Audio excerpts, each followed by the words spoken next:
Então, beleza. Bom, a gente está então ainda no Averroes, hoje a gente tem que tentar terminar o Averroes, né, para poder passar para os próximos ali, que são os filósofos hebreus, né, hebreus ou judeus, né, da Idade Média, né. Bom, para a gente retomando então aqui, o Averroes então ele vai ser um pensador, e já viu, né, ele nasce em Córdoba, né, nasce na Espanha, a Espanha islâmica ainda, e ele vai desenvolver sua carreira no funcionalismo público, né, junto a sultões, né, junto a califas, né, da Pérsia, né, que é a Pérsia que é o grande centro ali de filosofia do Oriente Médio, né. A gente fala que é filosofia árabe, mas na verdade de árabe tem pouca gente, né. A maior parte deles são persas, né? E o Averroes, ele é conhecido como o comentador. Por quê? Porque ele basicamente foca a sua atenção, né, em comentar as obras, né, em traduzir e comentar as obras do Aristóteles. E por causa dessa proximidade dele com Aristóteles é que ele vai ter algumas questões, né, que é, vão constranger um pouco o mundo árabe, que é um mundo dotado ali de uma fé, né, de uma crença muito arraigada, né, é um mundo muito ligado à jurisprudência, aos juízes, né, aos mulás que interpretam, né, o Alcorão, e que vão ter sempre na figura de filósofos como Averroes pessoas meio constrangedoras assim, né? Porque gente que não acredita como o conservador islâmico acreditaria no Alcorão, né? Mas que faz uma leitura um pouco mais discursiva, né? E para colocar pá de cal em cima de tudo, né? Colocar pedra de lápide em cima de tudo, é que o Averroes ele vai afirmar aí, né, por meio do seu comentário de Aristóteles, né, e da sua convicção também filosófica, que a razão é a única maneira de alcançar a verdade, é a única, né? A Averroes ele assim, ele tende mais para a razão do que para a fé, né? Tende mais para a razão do que para qualquer coisa, né? Ele, inclusive, como intérprete, né, dos textos alcorânicos, né, que ele também vai ter que interpretar, porque ele vai ser juiz da corte lá dos califas, ele vai interpretar o Alcorão sempre à luz da razão aristotélica, né, da razão filosófica, né, e não à luz do costume, do hábito, que era como se interpretava os intérpretes sunitas, né, interpreta a partir do hábito, né, a partir do costume, a partir daquilo que se entendeu historicamente ser o correto, né. Se você pegar no mundo moderno, seria a mesma coisa de um pastor, né, interpretar a Bíblia com base nos hábitos, nos costumes, nos usos e costumes da igreja, né, ou da tradição religiosa dele, do que interpretar a Bíblia a partir do texto em si, né, e tentar, com a razão, iluminar o texto. Aí isso vai acontecer inúmeras vezes, né? E gerar uma série de comportamentos que vão ser assim muito específicos, né? Então, por exemplo, hoje a Assembleia de Deus não é tão assim mais, talvez, né? Acho que algumas mais anterior ou algumas mais específicas, né? Onde as mulheres não podem usar maquiagem, né? As mulheres não podem usar calça jeans, né? Calça comprida, né? É óbvio que isso é uma interpretação bíblica com base numa tradição, né? Numa tradição dessa comunidade, dessa igreja, né? Desse povo aí, né? Assim como o uso do véu né, lá na CNBB, né? Congregação Santa do Brasil, o uso do véu pelas mulheres, a separação de mulheres e homens de um lado e de outro, né? Então, são interpretações bíblicas que vêm por meio do hábito, do costume. Nesse caso, então, essas igrejas elas seriam muito parecidas com o que eram os sunitas da época, né? Que era interpretar o Alcorão com base, né, numa interpretação tradicional. Ou também os xiitas também, que interpretavam a partir de uma outra perspectiva, né? Então, os sunitas interpretavam a partir dos anciões que acompanhavam Maomé, então é uma tradição vamos dizer assim, dos amigos, né, dos mais próximos conselheiros de Maomé, enquanto que os xiitas interpretavam a partir das inferências, né, do genro de Maomé, o Ali, né, que se considerou depois da morte do profeta, o cara mais próximo do profeta, e, portanto, teria informações mais específicas, né? Então, assim, esses dois grupos, né, representariam o grupo da tradição. E, enquanto que o Averroes, ele está representando muito mais aqui uma tentativa de ler né, o Alcorão, né, de compreender a realidade, a partir não da chave da tradição, mas a partir de uma chave da razão, ou de uma tradição filosófica, se quiser, né?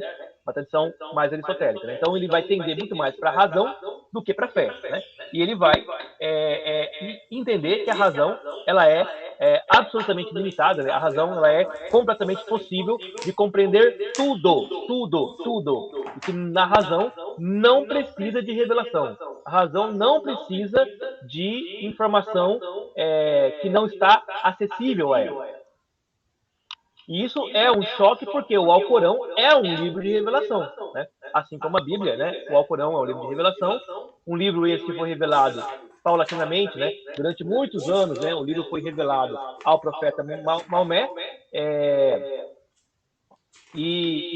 portanto, né? Ele seria um livro onde existem verdades que não são questionadas pela razão, porque são dadas pelo próprio Deus. Né? O que o Averroes vai falar, então, é que se foi, né, suponhando, né, ali, propondo, né, que o próprio Deus tenha revelado o Alcorão para Maomé e ele seja verdadeiro, o Alcorão representará uma verdade que não é contrária à verdade filosófica, ela não é contraditória, e quando parecer ser contraditória, o Alcorão está sendo lido errado. Né? O Alcorão tem que ser lido com base na razão, e quando a razão e o Alcorão estão em contradição, o Alcorão tem que ser lido pela perspectiva analógica, pela perspectiva alegórica ou simbólica. Né? Então, ele coloca a proeminência da razão sobre o texto sagrado, né? Dizendo que não pode haver contradição entre os dois, né? Não pode haver. O Alcorão, ele não vai ter, né, a mesma preocupação que a Tanakh, né, que é a Bíblia judaica, né, a Bíblia hebraica tem na hora de explicar a criação. Né? Porque o Alcorão parte da ideia de que o mundo já está aí posto, né? E a partir disso é que as regras, né, que o Alcorão ele é escrito, né? Ele é escrito como um texto de direção de comportamento moral, né? De comportamento social, né, habitual. Ele não tem uma visão política clara. A visão política do Alcorão é de que o Maomé, como líder carismático, era líder, né? Ele era o político e ele era ao mesmo tempo profeta. Né? Então, não tinha uma explicação do que aconteceria depois de Maomé morrer e de como o mundo islâmico deveria ser governado. Então, essas experiências de governo islâmico, né? A gente vai ver, tem os ayatolás em um lugar, né? Aí tem os mulãs e outro, né? Aí tem a Irmandade Muçulmana do outro, ou seja, tem vários modelos islâmicos hoje possíveis no que tange, né, a questão de como governar, porque não existe um governo claramente definido no Alcorão. Assim como também não existe uma forma de governo definida na Bíblia. Né? Não existe. Né? Tem muita gente que afirma aí, né, os batistas, por exemplo. Né?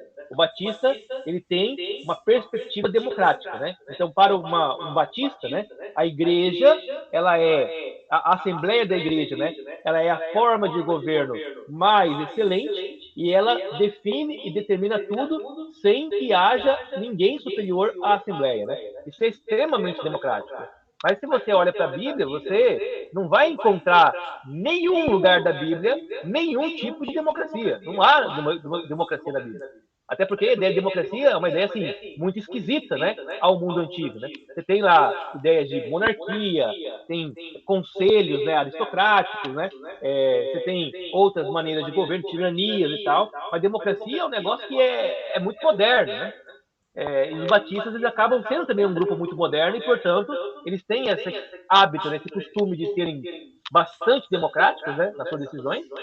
Tão democrático que pode ser que uma igreja batista seja completamente diferente da outra, né? Nada garante que exista uma fé, uma confissão de fé, né? Uma forma, um posicionamento, né? Apesar de que, né, lá a convenção batista demitiu, né, ou pediu que aquele pastor lá que foi no congresso lá no palanque do Lula, né, que fez apoio para ele, né, esse pastor foi levado, né, ele foi exortado a se separar do cargo, né? a ignorar, só que ele continua sendo pastor da igreja dele, né? E se a igreja dele, local, concorda com a visão do pastor, beleza, o pastor vai continuar sendo um pastor lulista, petista, qualquer coisa do tipo, e outra igreja batista não tem nada a ver com isso, né? Nada a ver com isso, não tem gerência, pode falar. E foi a mesma coisa com o Kivitz lá, que ele foi expulso né, Perfeito, foi a mesma da coisa, né? Assembleia Ah, você Geral. me expulsa da convenção, mas a convenção não é igreja. A convenção é só um grupo, né? Uma associação que liga as igrejas por uma questão de irmandade ali, de organização mesmo, né? Mas se eu tô dentro, tô fora, pouco importa, né? Não Pouco tem importa. peso, né? Não tem peso Não igual tem. antigamente, que a palavra tinha muito, o aperto de mão tinha um valor, a palavra do homem tinha valor. Hoje não tem isso. Não. O que vale, então, é o que a igreja local define, né? E decide, né?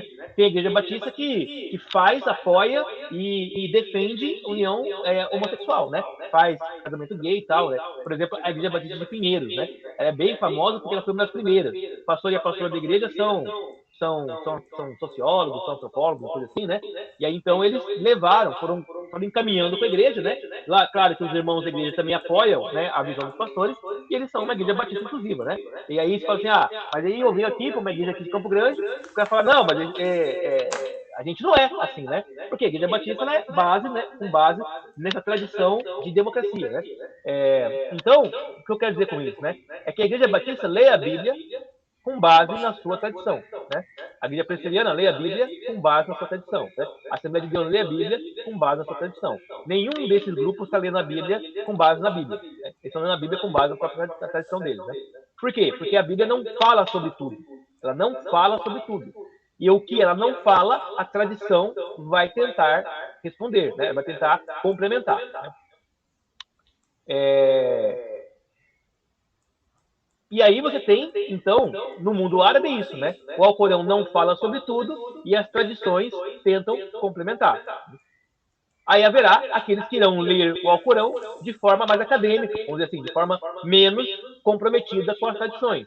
Esse é o caso do Averroes, né? O Averroes, então, não sabemos, né, no que ele acreditava ou não, pelo menos assim no que ele diz acreditar. Ele diz que é um islâmico, né? Que acredita naquilo que é básico do islamismo, né? O que é básico do islamismo? Por exemplo, no mundo moderno, o básico do islamismo são os 5 pilares, né? Então você acreditar que Alá é o único Deus, né?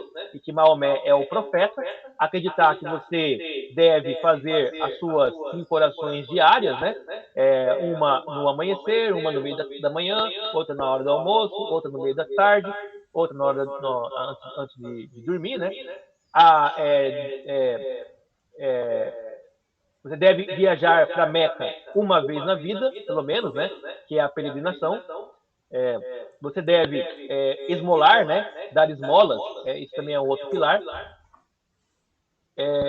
E o último pilar, que era viajar a Meca, a oração, Alá é Deus, seu profeta, as orações diárias, ir a Meca, fazer os donativos, e tem mais um que era, enfim, né, depois eu vou lembrar desse um, né?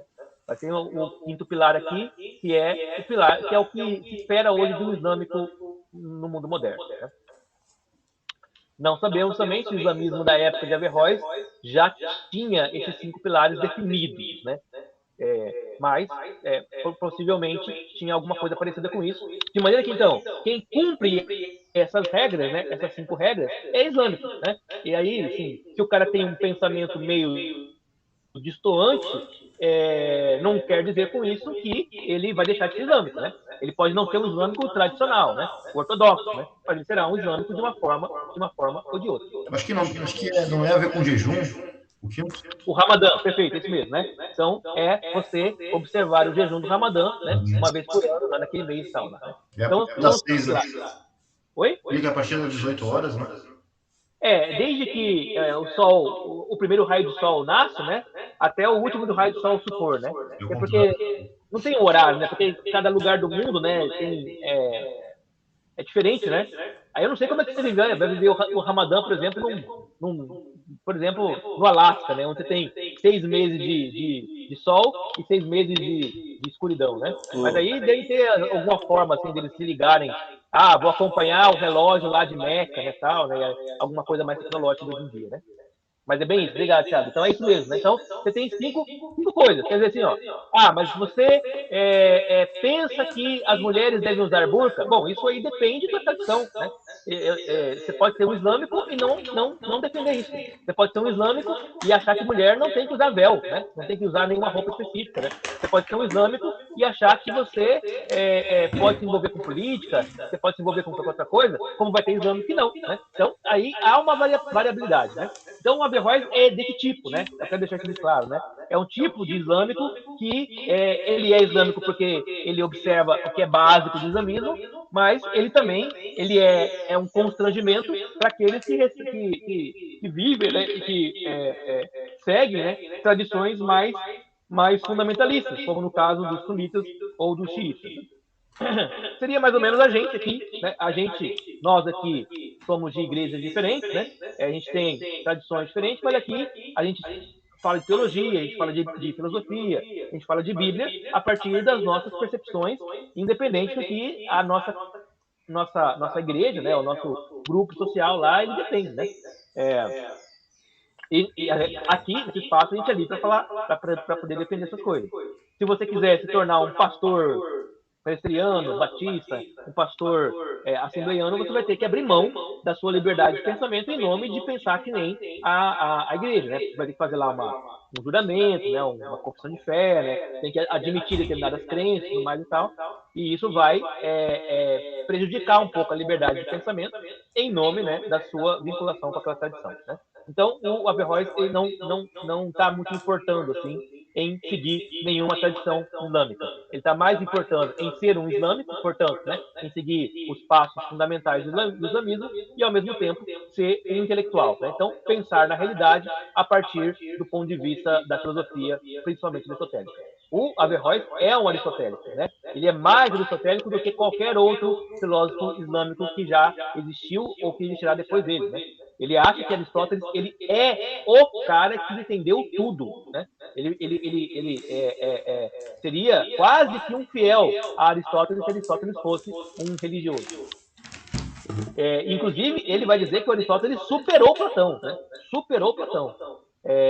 Que não é, como eu já falei na última aula, né? Não é um pensamento muito correto, né? Quer dizer, é mais correto pensar que Aristóteles está complementando Platão do que superando Platão, né? Quando Averroes coloca Aristóteles e Platão, ele fala assim, ó, o Platão, ele pensou umas coisas, Aristóteles suplantou Platão, né? Repensou o que Platão pensou e naquilo que eles concordavam está certo porque o Aristóteles fala, aquele que está diferente está errado quando o Aristóteles dizer que está errado, né? Enquanto que outros, no mundo árabe mesmo, né? No mundo islâmico, como o Al-Kindi, por exemplo, ele vai dizer, olha, Platão e Aristóteles, eles são duas peças que se complementam. Então, Platão fala de maneira muito mais simbólica, de maneira muito mais literária, Aristóteles de uma maneira muito mais lógica, de uma maneira muito mais, em termos de uma discussão mais, assim, de aula, né, tópicos de aula, né, ele faz, tem uma palavra que ele usa, né, Aristóteles escreve tratados, né, Aristóteles escreve tratados filosóficos, enquanto Platão escreve diálogos, né, que são peças de teatro. Portanto, há uma complementariedade entre os dois, né, porque os dois estão falando com linguagens diferentes da mesma coisa. Mas, enfim, né, aí ficamos assim, então. Então, o Averroes, ele é extremamente aristotélico. E o Aristóteles, né, aí seguindo ali a orientação do Olavo de Carvalho, né, o Aristóteles tem, na sua base fundamental, né, do seu ensino filosófico, uma teoria de discurso. Né? O Olavo de Carvalho tem um livro, né, chamado Aristóteles em Nova Perspectiva, onde ele vai falar sobre, ele vai explicar, né, ou vai apontar, né, para uma metodologia que o Aristóteles usa, mas não fala. Ele usa para explicar a passagem do discurso, dos tipos de discurso humanos, né? Então, há discursos que são discursos poéticos, há discursos que são discursos dialéticos, há discursos lógicos, há discursos metafóricos, né? Então, vai subindo, né, de um discurso para o outro, para poder chegar aí a compor, né, a sua teoria do discurso. Aristóteles, ele foi discípulo, né, ele foi aluno de Platão, e ele se torna, né, a primeira coisa que ele ganha proeminência na Academia de Platão é com o seu conhecimento sobre retórica. O Aristóteles, ele foi um mestre da retórica antes de ser qualquer coisa, né? Com 16, 17 anos, 18 anos provavelmente, ele já dominava todos os recursos da retórica, tinha catalogado todos os sofismas, né? Todas as falácias, né? Sabia como modelar, como entender o procedimento do discurso, dominava a gramática perfeitamente e a dialética também. Então, Aristóteles, esse foi a primeira local, né? O primeiro estudo, a primeira coisa que ele vai se dedicar de fato, né? E depois ele vai indo a outros temas, né? Temas da física, temas da biologia, temas da alma, da psicologia, temas da analítica, né? Temas outros que vão complementando o estudo do Aristóteles até torná-lo de fato, né, um monumento, né? Monumento. Bom, o Averroes, então, olhando para Aristóteles, ele distingue três tipos de discurso, né? Três modos de discurso. O que é discurso aqui, né? Discurso, então, é a forma pela qual nós vamos comunicar as verdades para outras pessoas. Isso é muito importante, né? No mundo árabe é muito importante, porque por ser uma religião de livro, né? Porque tem religião que não tem livro sagrado, né? Tem religião que tem, assim, os hábitos e costumes da sociedade. Por exemplo, religião indígena, né? Ela não tem livro sagrado, né? Religião celta, né? Religião, sociedades africanas, né? Sociedades aborígenes, não tem um livro sagrado, né? São religiões que, é o vô, o bisavô, o xamã, faziam isso, eles vão meio que reproduzindo isso por hábito e costume, né? Agora, cristianismo, judaísmo, islamismo, até mesmo o hinduísmo, né, que tem lá os Vedas, né, sagrados e tal, né? O budismo também, lá que tem os escritos dos discípulos de Buda, né? Então essas religiões são religiões de livro, né? E quando você tem uma religião de livro, né, o livro, ele é um discurso, só que é um discurso compactado numa literatura, que precisa ser proclamado, né? Por isso que a gente faz a gente vai na igreja, né? A gente vai ver pregação, né? A pregação, a homilia, ela é muito importante, porque é a hora que eu comunico as verdades da fé, né? E essa comunicação do discurso, ela é importantíssima para você poder transmitir as verdades. Muito mais importante ainda para do mundo do Averroes, né? 1100 depois de Cristo, onde a maior parte das pessoas elas são analfabetas, né? Então, pensar o discurso nesse momento histórico é muito importante. O Averroes, então, ele vai distinguir três tipos de discurso, né? O primeiro seria o discurso retórico, que é baseado na persuasão, né? Ou seja, baseado no convencimento. É o que um pregador faz, né? É o que um vendedor faz, é o que um político faz, é o que um advogado faz, né? É o que alguém que está paquerando o outro faz, né? É o que você faz quando você quer convencer outra pessoa. Então, é um tipo de discurso, né? É um modelo de discurso. Ele é acessível às massas comuns. Você não faz esse tipo de discurso com palavras muito difíceis, com raciocínios muito complicados, né? Você tenta falar de maneira simples, de maneira direta, de maneira convincente, de maneira a fazer analogias, né, com a vida daqueles que estão ouvindo, né, de trazer o afeto, de trazer os sentimentos da pessoa para dentro do discurso, para que possa ser convencida, né? Então, você vai ser convencido a comprar um sofá, não porque você quer aquele sofá, mas porque ele vai te convencendo, pensando, colocando, né, todas as qualidades possíveis daquele sofá, né?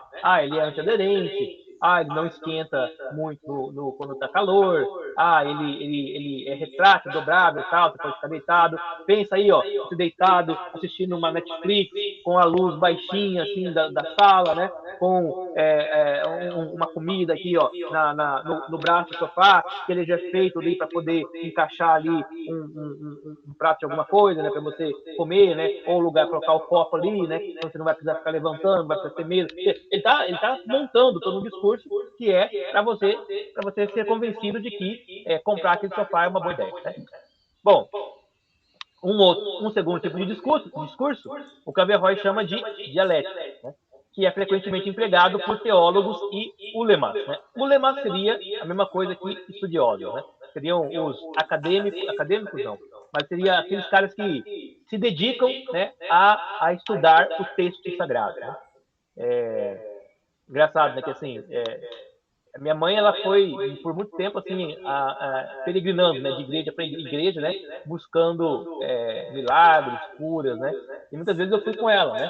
E aí eu encontrava nessas igrejinhas pequenininhas, assim, tinha 10, 20 membros, né. Igrejinha um salãozinho, né. Às vezes era até a varanda da casa da pessoa, né.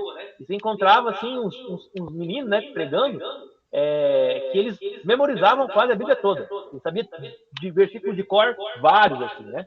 Então, pessoas muito habilidosas no que concernia, né, a estudar ali, né, o texto bíblico, né, para poder memorizá-lo e então utilizar nas suas prédicas, né? Então, estaria um pouquinho mais próximo aqui da ideia dos ulemas, né, que é esse pessoal ali que estuda, né, estuda o texto bíblico, mas não na tentativa de estudá-lo para criticar, né, ou para aprofundar, para destrinchar, né, mas mais no sentido de você aprender e entender como utilizar o texto, né, para a vida. E a dialética, aqui no Averroes, ela é muito associada ao debate.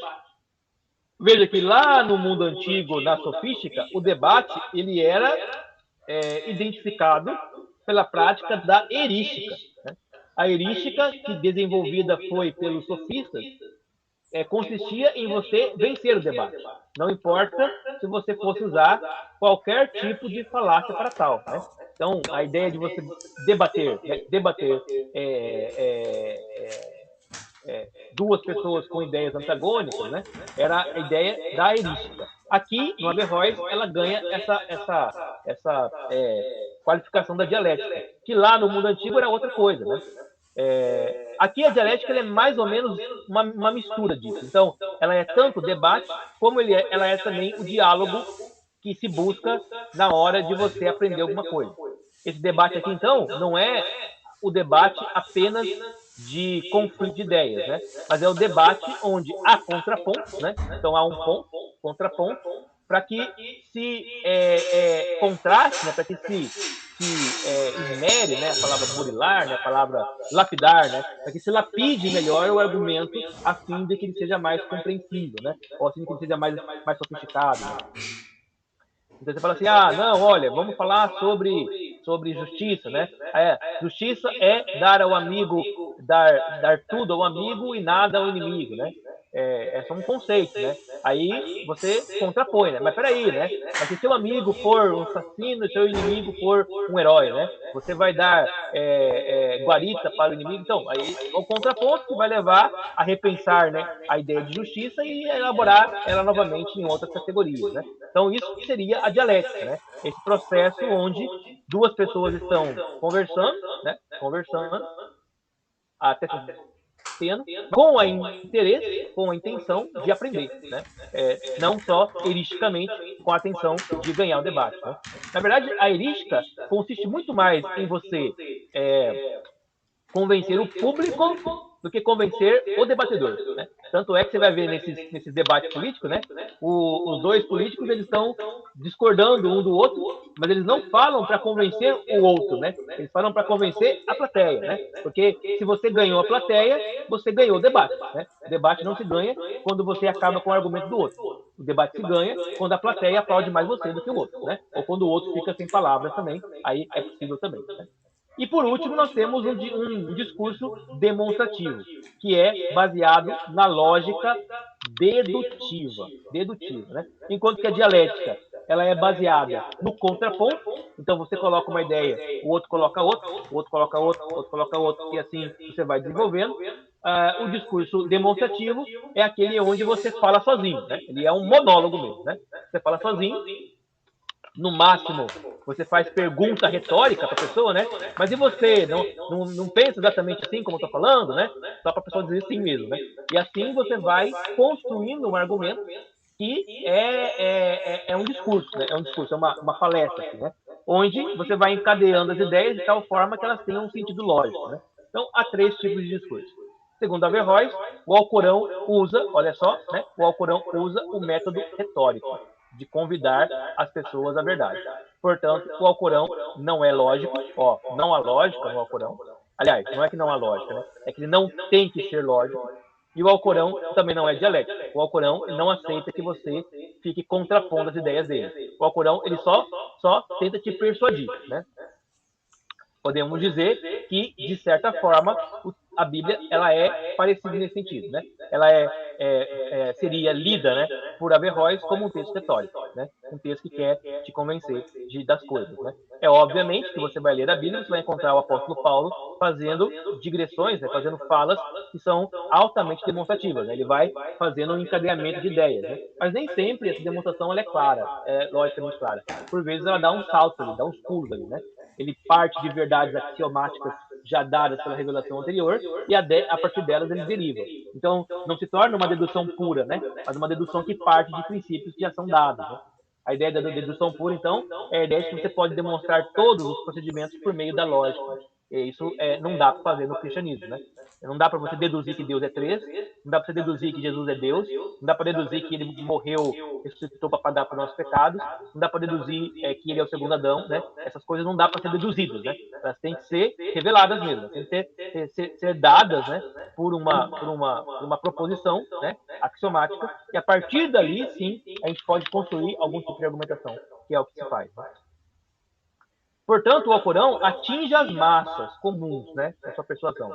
Enquanto que a filosofia usa os métodos demonstrativos, principalmente a filosofia aristotélica, né? Ele é bastante lógica, né?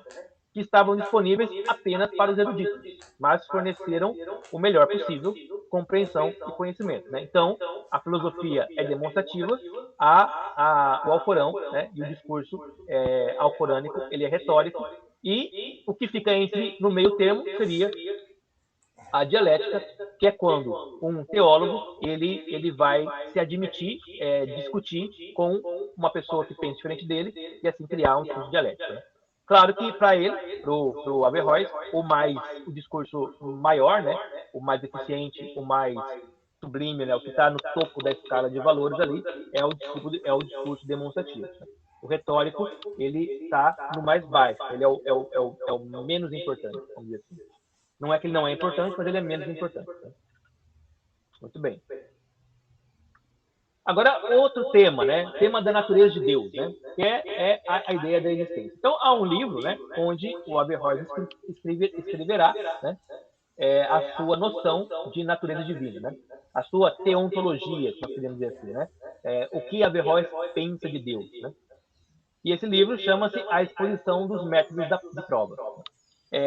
Esse nome desse livro, ele já indica, né, o que ele vai fazer. Né?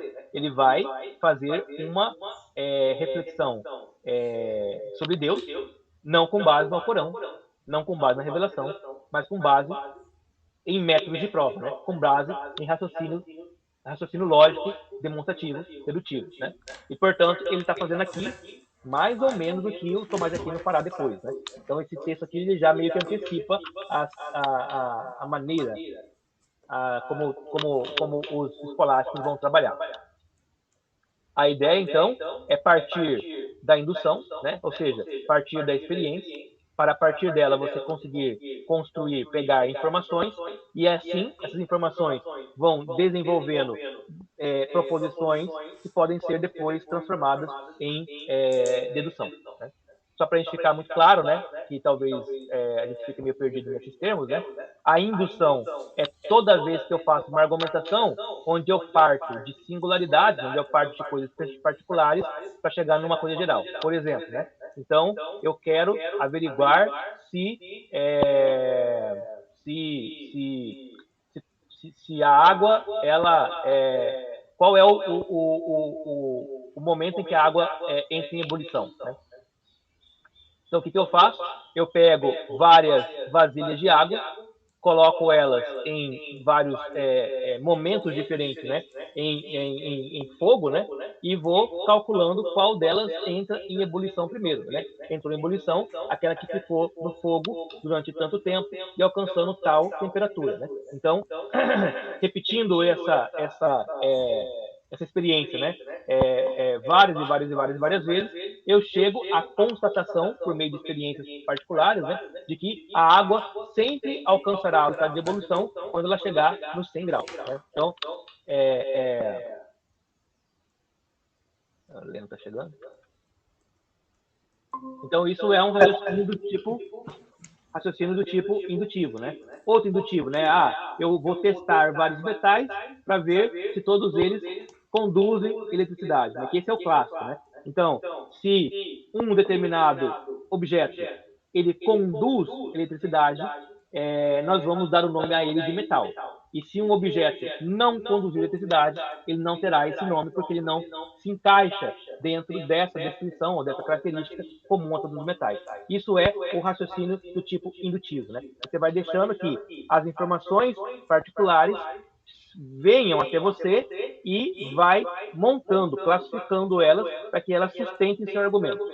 Quando sustentar o argumento, você vai poder falar: todo metal conduz eletricidade, né? Ou toda água ela entra em ebulição quando chega a 100 graus centígrados. Muito bem.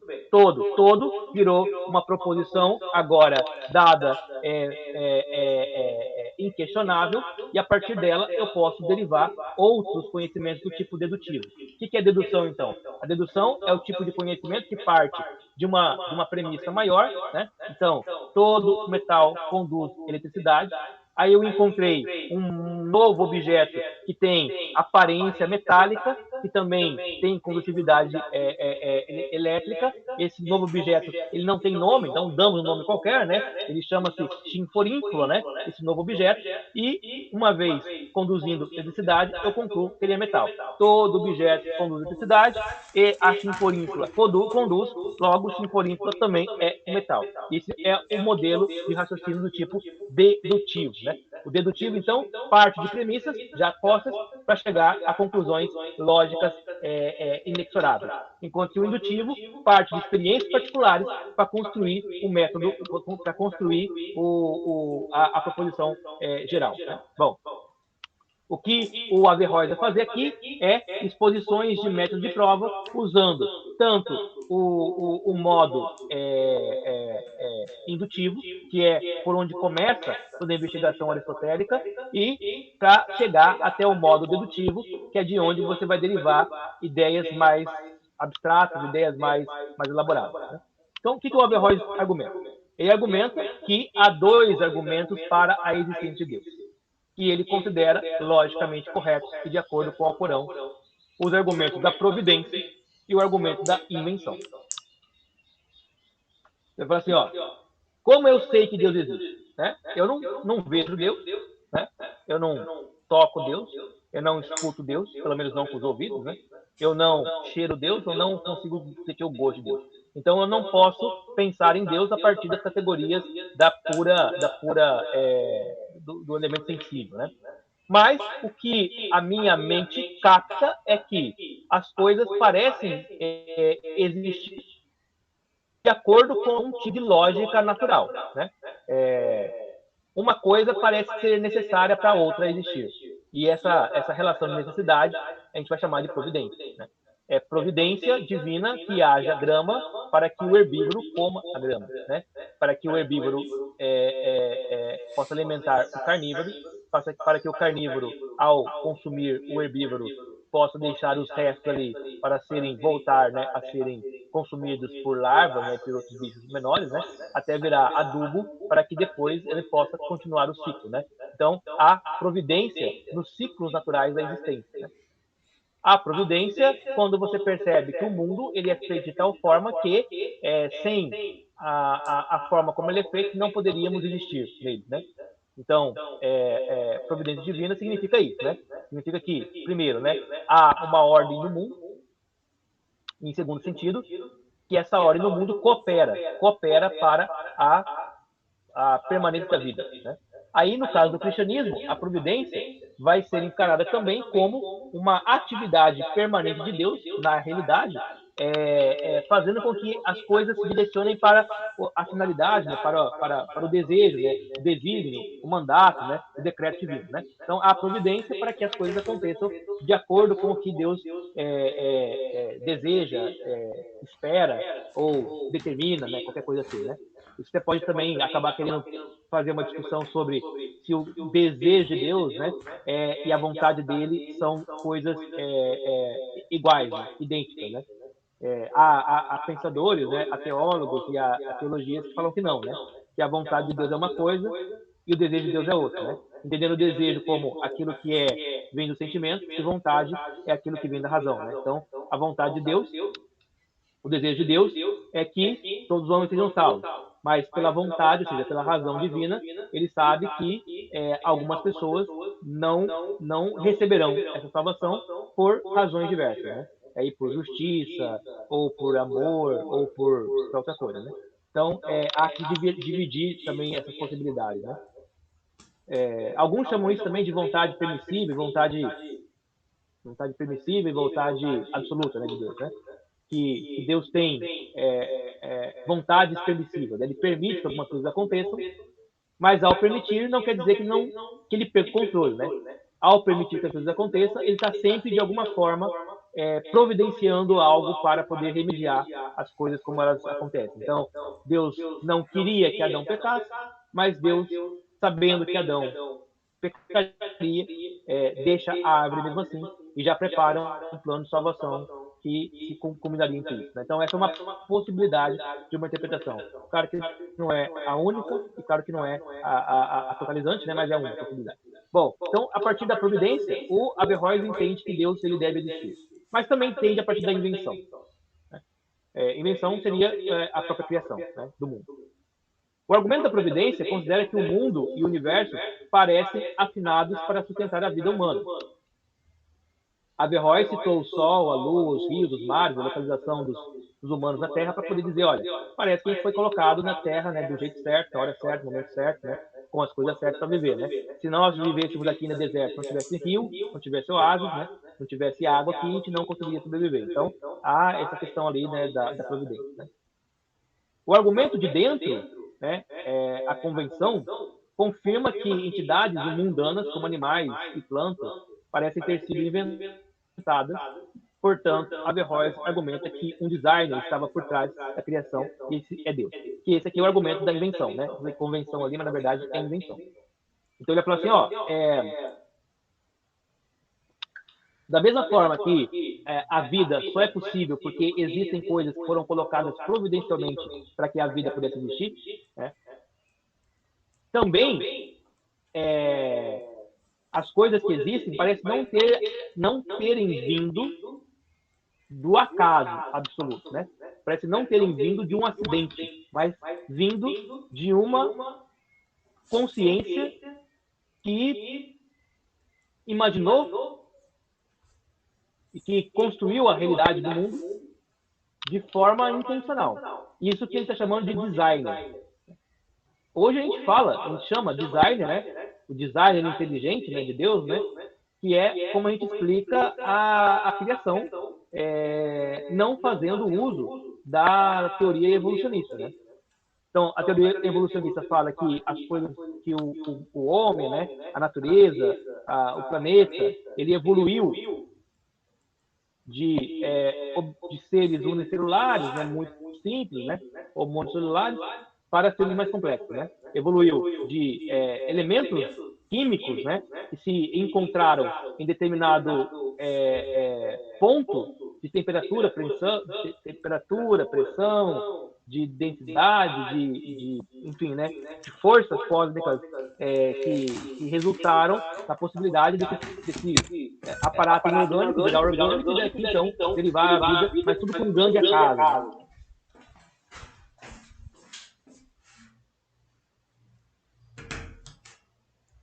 Já a perspectiva do design inteligente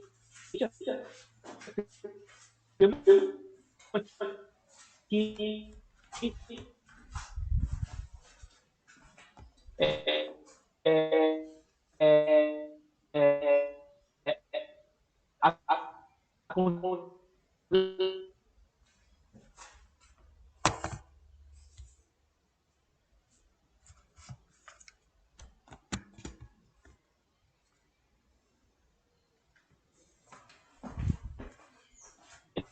Temos hoje, pelo menos a humanidade que nós vivemos hoje, ela teria, no máximo, o tempo de vida que estabelece no Gênesis. Né? Aí o Tiago deu a solução na última aula, né, de falar que os dias da criação podem ser milênios, né? Podem ser tempos assim, diferenciados, mas o fato é que, a partir da criação do homem, né, você teria ali um tempo muito menor, né, provavelmente não são milhões de anos, né? São algumas centenas de anos, né? Entre Adão até Noé, né? Então, dali ali, sei lá, 3.000, 4.000 anos, né? E de Noé até a gente, mais uns 3.000 anos. Então, o planeta, a humanidade teria pelo menos aí, aliás, no máximo, né? 6.000, 7.000 anos. Né? Essa ideia é uma ideia muito mais ligada à religião, né? É muito mais ligada, seria, né, aquele grupo, né, de persuasão, né? E muito menos ligado à verdade no sentido científico, né? Porque parece que, cientificamente falando, a gente tem várias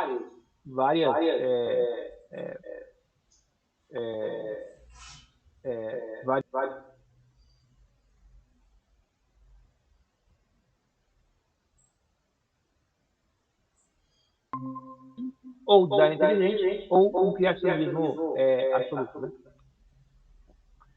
Bom, os dois argumentos, então, para Averroes, tem um argumento. É o argumento da invenção, né, que Deus criou todas as coisas, porque as coisas têm um design que evocam a ideia de um criador, né? Eles têm uma forma, né, que funciona perfeitamente, e essas formas elas só poderiam existir porque alguém pensou nelas, né?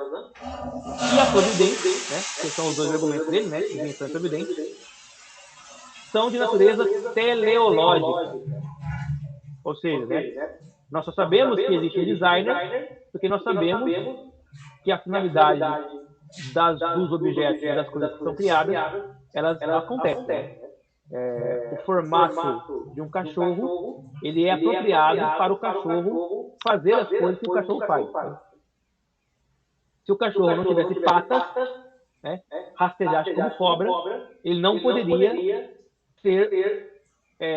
fazer aquilo que um cachorro hoje faz. Né? Então, o designer do cachorro, ele é pensado para que o cachorro ele tenha os atributos, as qualidades, né, as potências que ele tem hoje. Portanto, trata-se de um argumento teleológico. Né? O que é teleológico? De finalidade. O cachorro só cumpre a sua finalidade porque ele é dessa forma. Né? O peixe não poderia ter outro tipo de estrutura que não seja aquela, né? Cartilagem, né? A estrutura do corpo, né? As escamas daquela forma, né? As brancas ali, porque de outra forma o peixe não teria a eficiência que ele tem. Né? Então é um argumento teleológico. Né?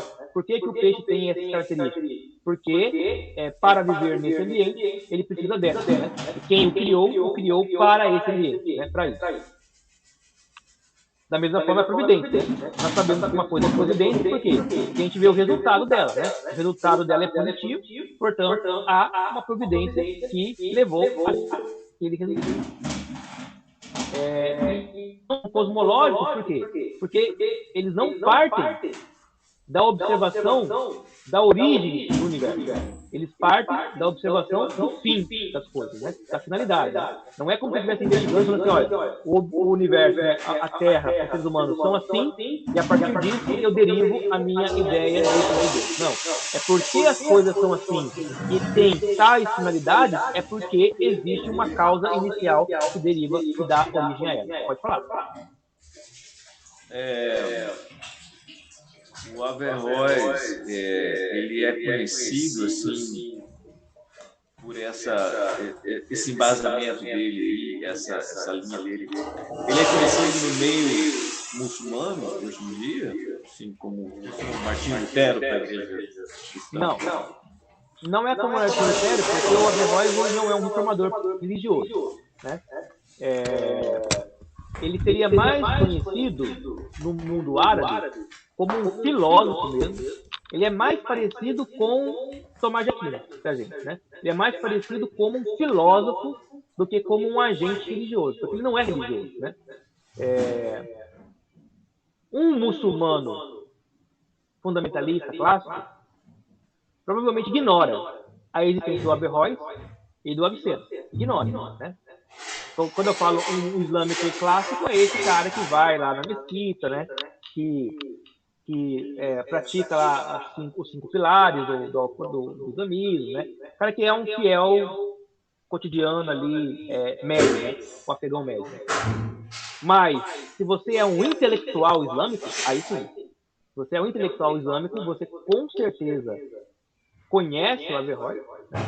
E você tem um certo grau de reverência à figura dele, apesar de ele não ser um ortodoxo, né, tal, mas porque ele é um islâmico pensando coisas incríveis, né, na época dele. Então você não vai chegar em uma mesquita islâmica, a pergunta se for essa, né, Molina, né? Você não vai chegar numa mesquita islâmica e falar assim, você conhece o Averroes, né? Você não vai encontrar.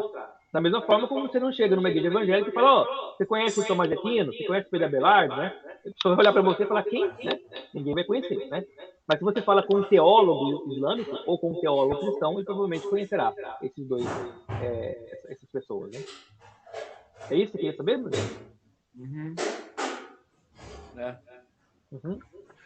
Ô, Zac, é mais no sentido negativo, né? Deus não tem como dizer o que Deus é, então eu vou dizer o que é revelado nas coisas criadas. As coisas criadas revelam o que ele é, né?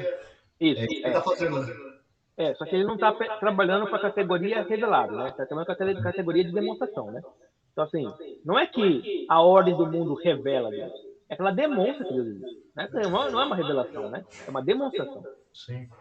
Qual que é a diferença? A diferença é que numa revelação, você não consegue, por meio da razão, chegar na revelação. A revelação é algo que é dado, né?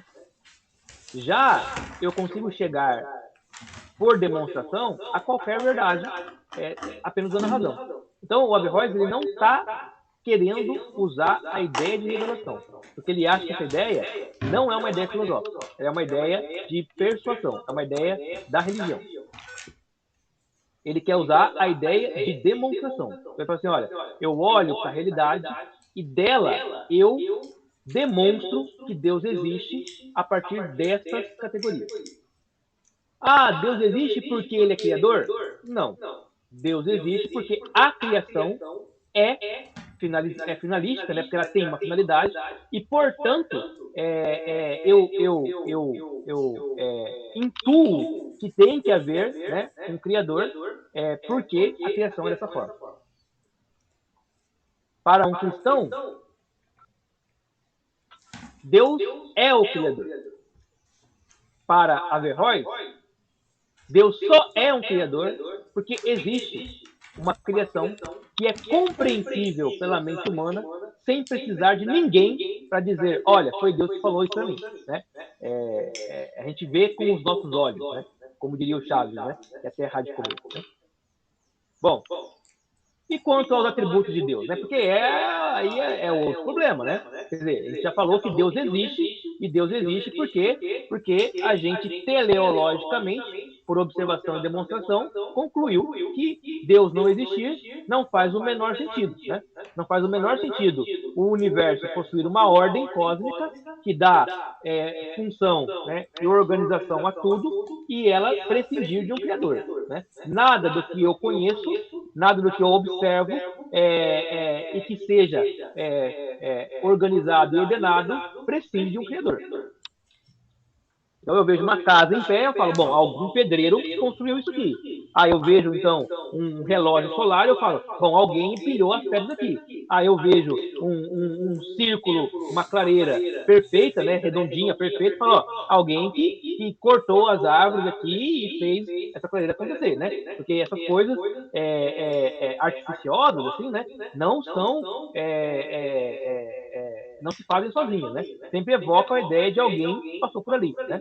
E aí o Averroes então pensa, bom, se o mundo também tem coisas que são funcionais, né? De forma tão ordenadinha, é porque uma mente uma mente inteligente passou por ali. Essa é a ideia. Bom, então tá. Então Deus existe. Veja bem que isso aqui ele conclui não com base no Alcorão, mas com base na razão. Deus existe. Questionável. Portanto, Averroes não é um ateu, de maneira alguma. De maneira alguma. Ele não é ateu não porque ele é islâmico. Ele não é ateu porque a razão dele levou ele a concluir que Deus existe. Assim como Aristóteles não era ateu, né? Assim como Platão não era ateu, assim como o ateísmo é uma coisa, assim, é uma loucura moderna, né? Não é uma coisa séria da história da humanidade. A maior parte da história da humanidade a gente sempre teve clareza da existência de Deus. Isso não é um negócio que nem deveria ser questionado, né? Mas enfim, né? Quem questiona por razões outras, né? E aí faz um salto de fé ali, dizer, Deus não existe, então tudo veio por acaso, e aí a pergunta, né? Mas o que faz, né? O que faz você pensar que o acaso possa criar alguma ordem, né? Então é uma coisa contra-intuitiva, né? É uma coisa contra a própria empiria, né? Contra a própria noção de realidade. Muito bem. Mas agora a Averroes tem que falar sobre quem é Deus, né? Explicar Deus, né? E ele vai fazer a explicação de Deus com base também na razão, né? Não vai explicar Deus com base na revelação. Então vamos lá. Averroes defende então a doutrina da unidade divina, que é chamada de Tawhid, né? Tawhid. E argumenta que Deus tem 7 atributos divinos. E esses 7 são conhecimento, vida, poder, vontade, audição, visão e fala. Olha só. Então, primeira coisa, né? O Averroes, ele vai dizer que Deus não é uma multiplicidade. Por que não? Porque não é uma multiplicidade. Porque se Deus fosse uma multiplicidade, essa multiplicidade teria que surgir toda ao mesmo tempo. Né? Surgindo ao mesmo tempo, ela teria que ser completamente concordante entre elas. Então, se existissem, por exemplo, 20 deuses, né, 40 deuses diferentes, né, esses 40 deuses teriam que pensar da mesma forma, teria que agir da mesma forma, teria que ter, né, as mesmas noções de realidade, para que a realidade pudesse ser constituída da forma como ela é. Né? Se houvesse 2 deuses, por exemplo, e um quiser que a realidade funcione de uma forma, e o outro quiser que a realidade funcione de outra forma, você vai ter 2 deuses se contradizendo, e, portanto, a própria realidade teria sempre 2 interpretações. Né? Sempre teria 2 formas de compreender as coisas. As 2 formas seriam sempre formas relativas a cada um dos deuses, e, portanto, tudo seria relativo. Mas nem tudo pode ser relativo. Por quê? Porque quando eu afirmo que tudo é relativo, isso não é relativo, isso é absoluto. Portanto, a própria noção de relatividade, ela não se sustenta nela mesma. Ela depende, né, de um absoluto para existir. Portanto, esse absoluto tem que ser uma unidade que não compartilha de potencialidade com outra coisa. Né? Daí a ideia de que essa ideia de unidade é tão importante desde Aristóteles até agora. Né? Então, Deus é um ser único. Né? A fé cristã, ela vai ter um problema aqui, porque ela vai afirmar que Deus é 3. Né? Mas, ao mesmo tempo que Deus é 3, Deus é um só. E ele é um só para quê? Para que a unidade seja preservada. Né? Não há nenhum problema, não haveria nenhum problema no cristianismo se ele afirmasse que Deus é um Pai, um Filho e um Espírito Santo separados um do outro. Né? A gente seria uma religião triteísta, né? Politeísta, verdade? Né? E poderia lembrar, né, dizer que eles se concordam entre si e tal, né? Não teria nenhum problema se o cristianismo fosse assim, né? Até porque o arianismo é isso, né? O arianismo é a ideia de que há 2 deuses, né? Há Deus e há uma criatura chamada Jesus que é menor que Deus, mas que concorda com Deus, né? E o arianismo, ele funcionou durante séculos, né? E até hoje tem arianismo ainda no mundo, né?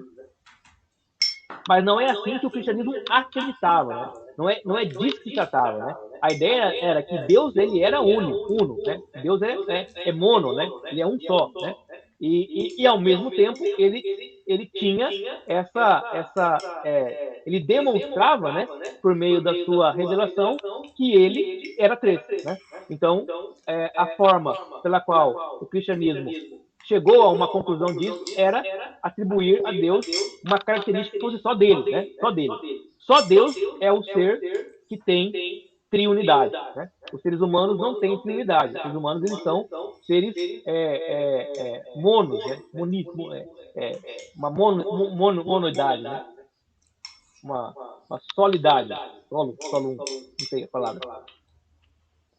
De maneira que se você tem dois seres dentro de você, você é doente, né? Ou você é esquizofrênico, você tem personalidade múltipla, né? Você não é assim que os seres humanos são, né? Os seres humanos são seres com um corpo, com uma materialidade e com uma alma, né? Bipolar, né? Ou bipolar, qualquer coisa assim, você começa a virar uma coisa meio exótica, assim, meio patológica, né? Deus é o único ser que tem 3 personalidades que coexistem dentro de uma unidade, né, essencial, e que essas 3 personalidades, elas, apesar de serem independentes, elas são codependentes, né? Elas não discordam nunca entre si, só que elas são 3 coisas diferentes. Né? Então ele é o único ser que pode ser esquizofrênico, né? Sem ser patológico, né? A esquizofrenia de Deus, né? Ela é a própria identidade dele, né? Ele é 3 em 1, né? 3 em 1. Né? E aí, então, nós já entendemos o que ele quer dizer com unidade. Né? Deus é uma unidade divina. Né? Claro que ele não está falando que Deus é 3 em 1, né? Ele está falando que Deus é uma coisa só, porque no islamismo isso está tranquilo também. Ele está falando que Deus é Allah, né? Allah, né? Que é o nome dele.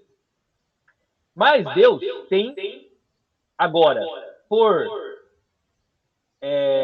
dedução, ele tem que ter algumas características. A primeira característica que o Averroes define é a característica do conhecimento. E por que Deus tem que ter conhecimento? Porque o mundo ele é organizado através de uma lógica que é, por mim, captada e conhecida. Se eu posso adquirir conhecimento do mundo e, com isso, compreender o mundo, manipular o mundo, dominar o mundo, é porque essa lógica ela já está no mundo, já está lá. A minha mente ela só capta isso de alguma forma. A gente vai falar sobre isso já, mas assim, a minha mente, a minha inteligência, né, pessoal, individual, material, né, ela está recebendo informações de uma mente agente fora de mim que está me deixando ver como o mundo funciona. Portanto, essa mente externa a mim, né, essa mente inteligente, ela evoca a ideia de conhecimento. Né? Então, Deus ele tem que ter conhecimento, porque o mundo é feito de forma reconhecível. Né? O mundo também é pautado por vida. Né? E na medida em que vida gera vida, né? Vida gera vida, a origem da vida também tem que ser vida. Né? Então, a origem do mundo é uma vida inicial, uma vida primeira, que vai gerando todas as outras vidas. Né? Portanto, Deus tem que ser vida. Poder aqui tem a ver com potência. Né? Ou seja, se há alguma coisa que tem o poder, né, de exercer a sua ação sobre outras coisas, né?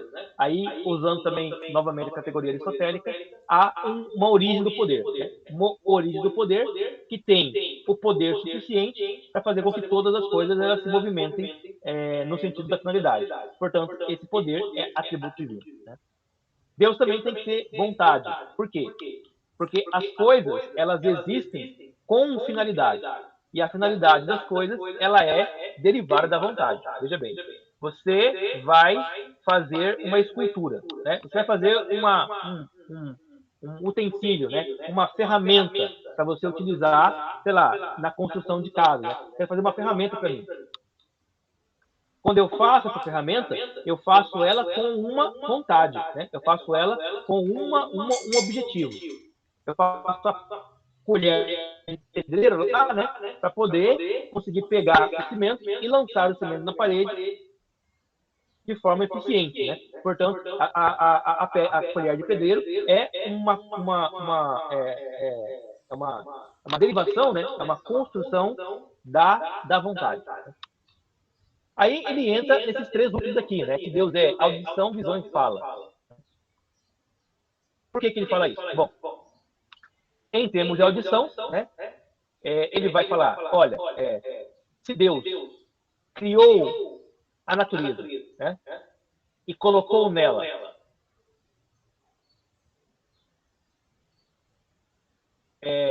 som, barulho, e sons que são organizados em formas de notação musical, que quando organizadas formam harmonias e melodias, é porque essas melodias e harmonias já estão aí, né? Já estão dadas aí.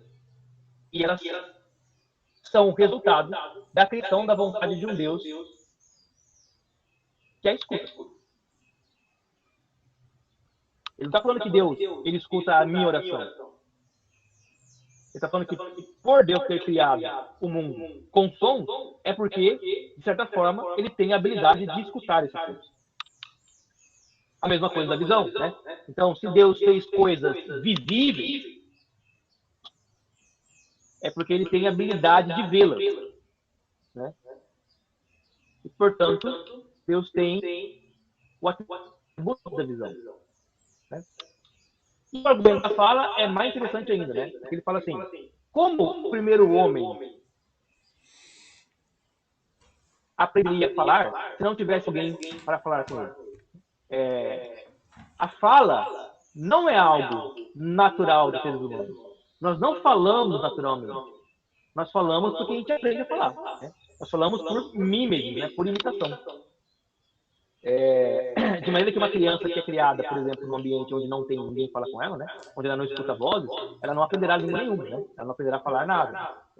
E ela se comunicará por meio dos grunhidos, né? Por meio do gestual que lhe for possível, né? Na hora de comunicação.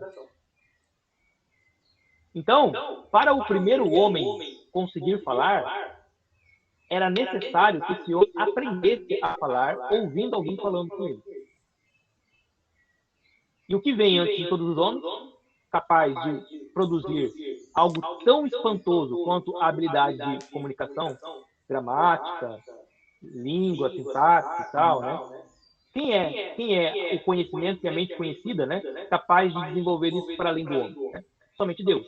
Portanto, aqui o Averroes ele conclui, dizendo que é atributivo de Deus, né? É característica de Deus ser um ser que conhece, um ser vivo, um ser que tem poder, um ser que tem vontade, um ser que consegue ouvir, consegue ver e consegue falar.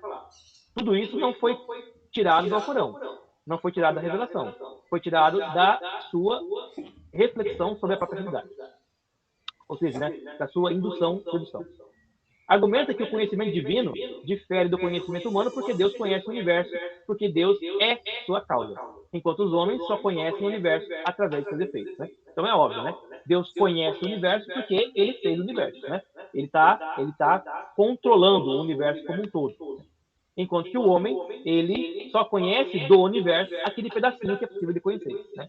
E o homem infere que desse pedacinho que eu conheço, deve ter outras coisas aqui que eu não sei se existem ou não, mas que eu acho que devem existir, porque elas causam efeitos aqui.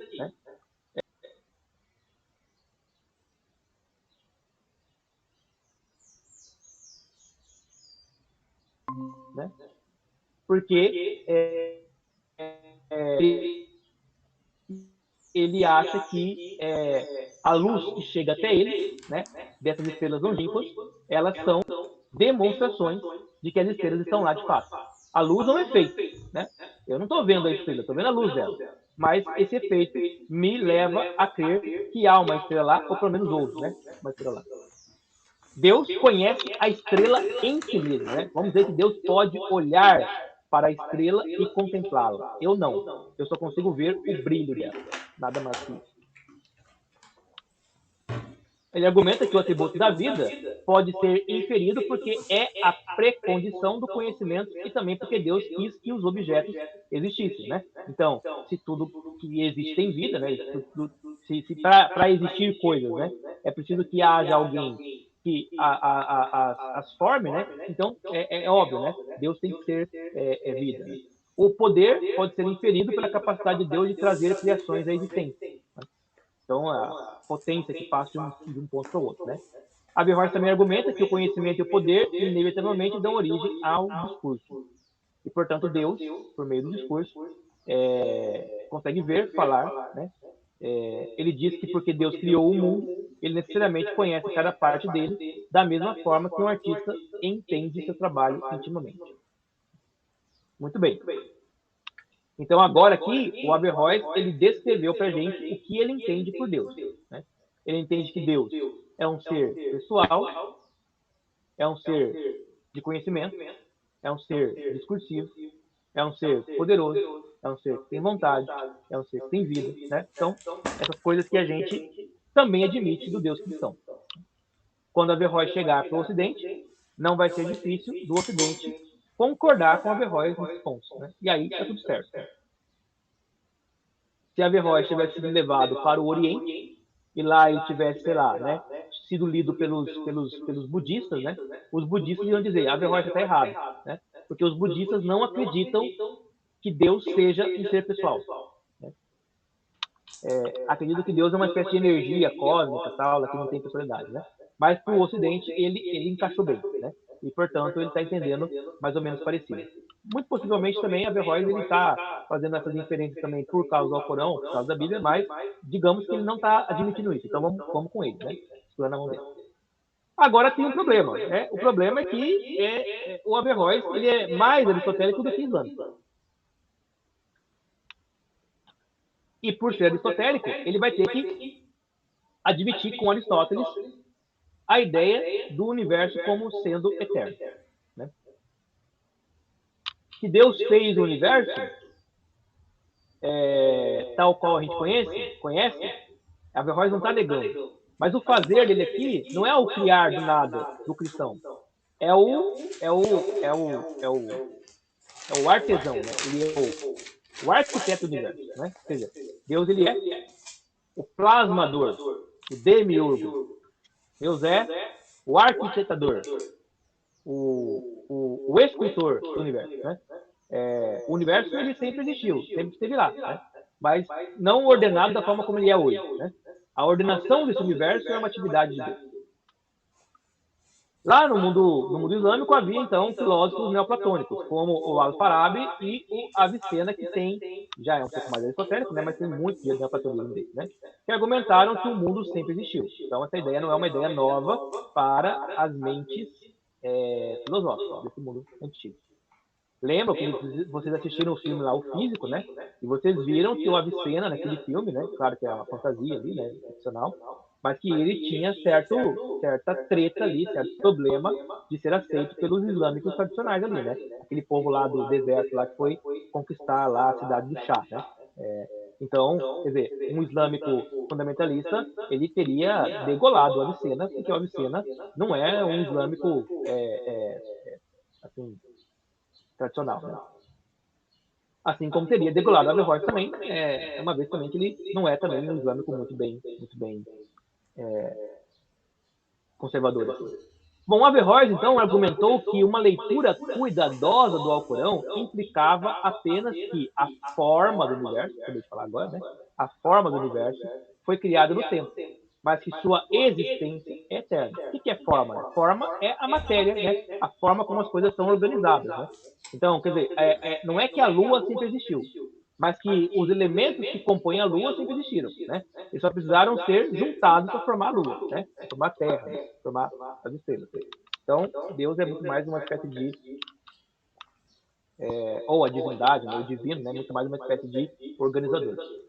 Para ele, o motor supremo e os motores dos céus, lembram lá do Avicena, que ele falava sobre 10 esferas celestes, né?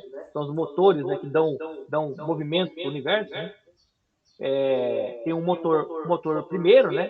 E depois tem uma série degradante de motores. Né? Averroes falava que o motor supremo e os motores dos céus não são causas eficientes, mas causas finais. Ou seja, todo motor tem por finalidade o bem e a perfeição. O que é não ser causa eficiente? Né? É porque as coisas que existem não existem por causa do motor. Mas, ao existirem, elas passaram a existir porque o motor queria que elas tivessem determinada finalidade. Aqui há um problema, né? Porque é o seguinte, né? Ele está falando aqui do universo informe, né? O universo informe, universo caótico. Esse universo caótico não tem causa eficiente. Por quê? Porque ele sempre existiu, né? Ninguém criou esse universo, ele sempre está lá. Portanto, o que é causa eficiente, né? Para a gente relembrar. Causa eficiente é, eu vejo um prato de comida e eu falo, um cozinheiro cozinhou isso, né? O cozinheiro é a causa eficiente, ou seja, é por causa dele que existe o prato de comida. O que é a causa material? São os ingredientes, né, que foram utilizados. Né? O que é a causa formal? É o empratamento, né? É a forma como aquela comida está ali organizada. Né? O que é a causa final? É o sabor, né? É o gosto que ela vai ter, é a finalidade, né? Que é a alimentação, proveito e tudo mais e tal. Então o universo tem causa final, ou seja, tem uma razão pela qual o universo é como é, mas não tem causa eficiente, ou seja, ele não foi criado para ser assim. Ele já existia antes, ele só foi modelado, né? Então nós vamos dizer que a causa material do universo são essa matéria informe, né? Que a causa formal do universo é a mente divina, que está construindo as coisas, né? Essa forma do universo, ela tem causa eficiente, mas não o universo em si, só a forma, e essa forma do universo, ela tem uma causa final, que é aquilo que o Averroes chama de finalidade para o bem e para a perfeição. Deus criou as coisas para que elas fossem perfeitas. Né? O movimento que assegura a unidade a unidade por todo o universo é o movimento do primeiro motor, sendo, portanto, eterno e de natureza final, não eficiente. E aqui ele está novamente usando Aristóteles. Nesse ponto, o Tomás de Aquino vai discordar, né? Tanto de Aristóteles quanto de Averroes. Por quê? Porque, para o cristão, Deus, ele é o primeiro motor que está na origem do universo. Não havia universo, Deus, então, cria o universo e faz com que o universo funcione. Ele está no começo da criação. Como ele dá o João, né? No princípio era o verbo, e o verbo está com Deus, né? O que é o princípio aqui? O princípio é o momento, no momento em que o universo passou a existir, que esse é o momento do princípio, né? No momento que o universo passou a existir, o verbo e Deus já era. Portanto, eles estão, vamos dizer assim, eles já são uma realidade antes da existência vir a existir, segundo João. Né? No caso de Aristóteles, ele fala que não é assim. Né? Aristóteles fala assim, olha, o universo, ele é todo caótico, ele é todo zoado, né? Ele é uma massa em forma de coisa. E lá no final do universo tem Deus, o motor imóvel, que está puxando o universo para si. Portanto, o universo não tem causa eficiente, tem causa formal, causa final, perdão. Né? Como Deus está no final do universo, né? Deus está puxando o universo para ele. E quanto o universo fica mais próximo de Deus, mais perfeito o universo fica. O que também encaixa em muitos aspectos com a teologia cristã. Exemplo de que Deus é da história. E a história termina em perfeição. Né? Ela começa com um ser, com um paraíso lá, com o Éden, né? Que não é perfeito, mas é muito bom, né? E termina com um novo Éden, que aí alcançou o grau da perfeição. Perfeito, né? Então, o Deus de Averroes, o Deus de Aristóteles, é um Deus que atrai tudo para si no final da história. E não está no começo da história. Por isso que ele vai dizer que o movimento do primeiro motor, né, que é aquele que puxa, né, aquele que atrai para si, né, é um movimento eterno. Deus está sempre atraindo o universo para si,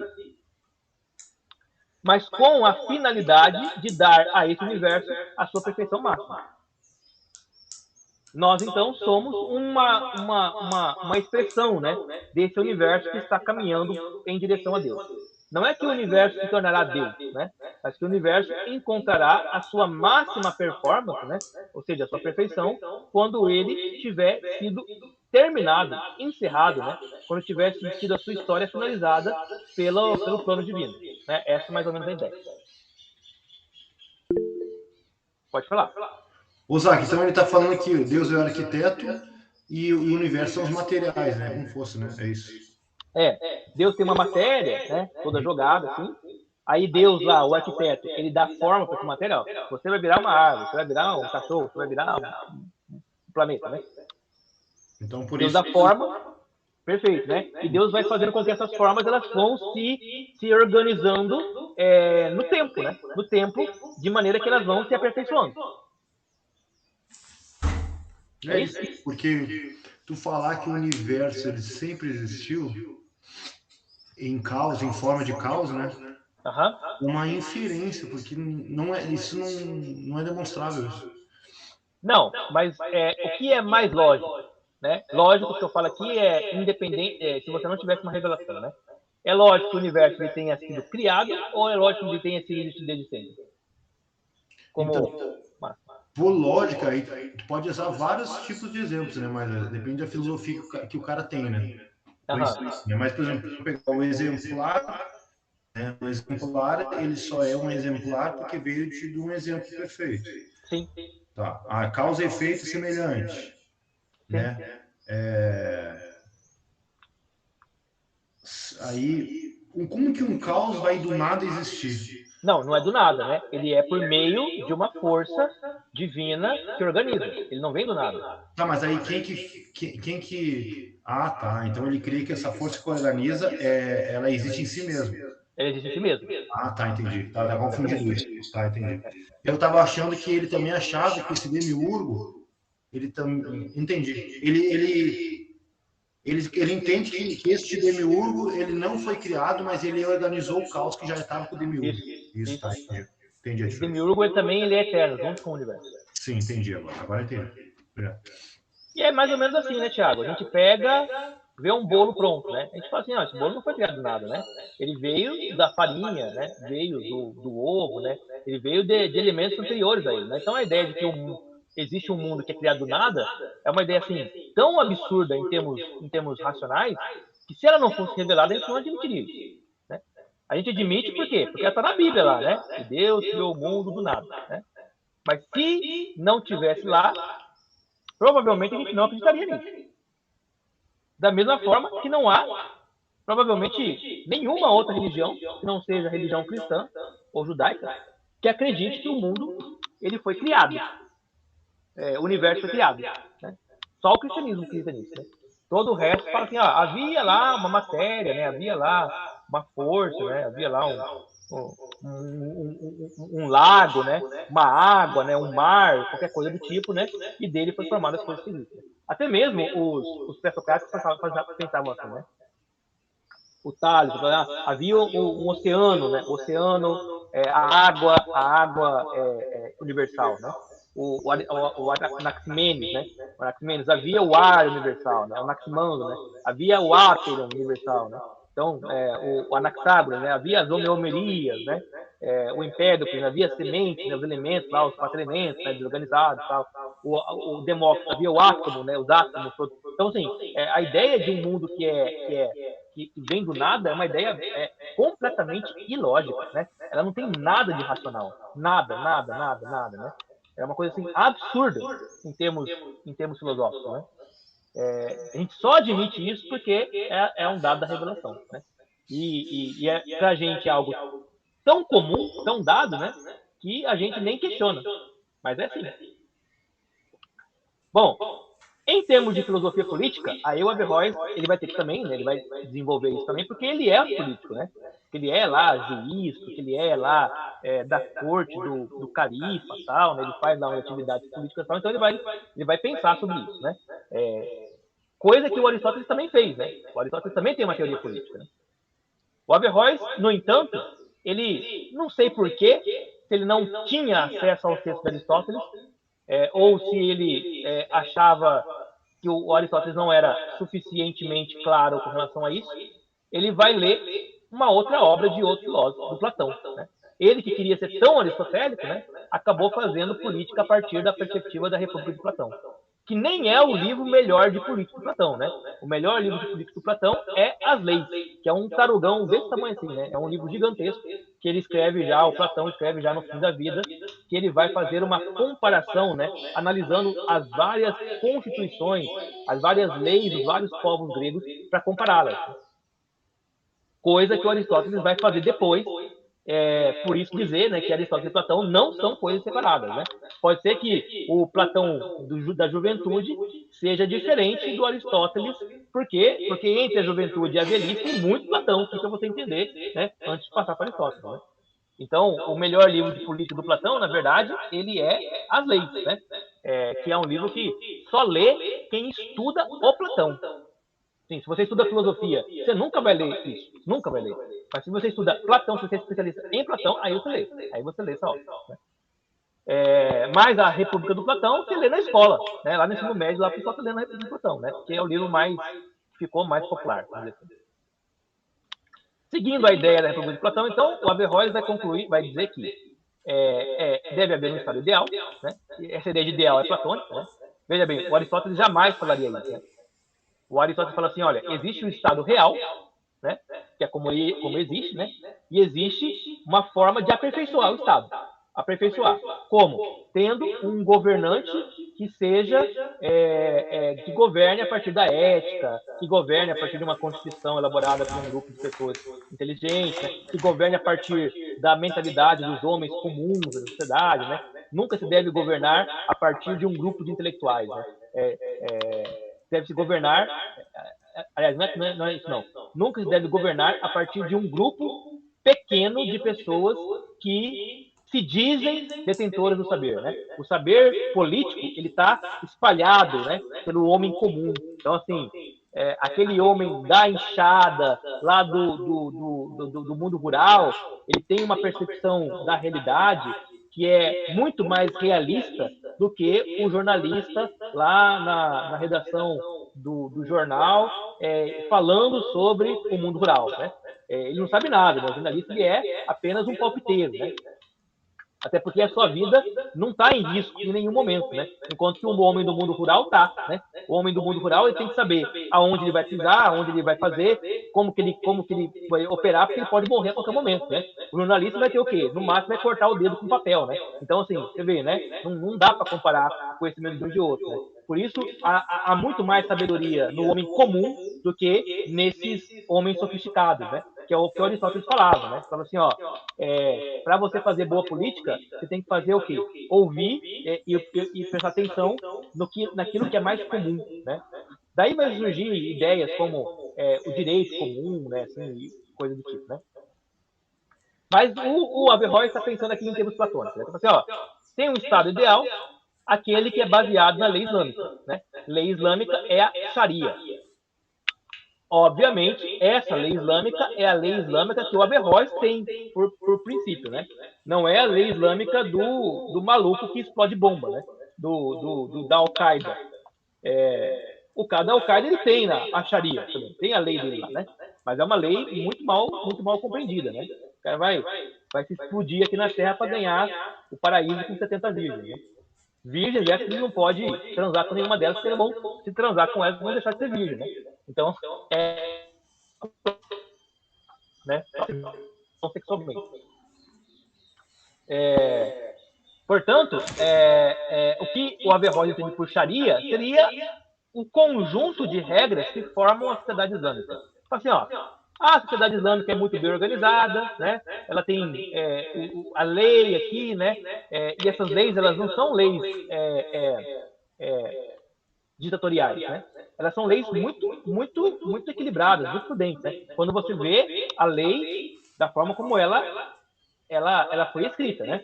A aplicação dela, aí eu penso, né? Fala assim, ó, né? Por exemplo, a nossa Constituição Federal, ela é ruim? Não é ruim, né? O problema é como a gente aplica essa Constituição. Ela é bem ruim na forma como ela é aplicada, mas, em termos gerais, ela é uma ideia até certo ponto boa, né? Se a nossa sociedade for destruída em algum momento, né? E aí os historiadores reconstruírem, né? Descobrirem a nossa Constituição e ler, a gente vai falar assim, olha, eles tiveram lá, né? Boas ideias aqui para resguardar os direitos individuais, né? Para resguardar assim, os deveres do Estado, né? Para resguardar toda aquela questão. Então, a lei ela tende a ser uma coisa boa, né? Quando ela é pura, né? O problema é quando ela é aplicada, né? Aí a forma como é aplicada. Mas então acredito então numa sociedade baseada na lei, né? Numa lei constitucional. Mas ele fala que assim como Platão, o governador dessa cidade, né? Dessa sociedade, ele deve ser um rei filósofo, né?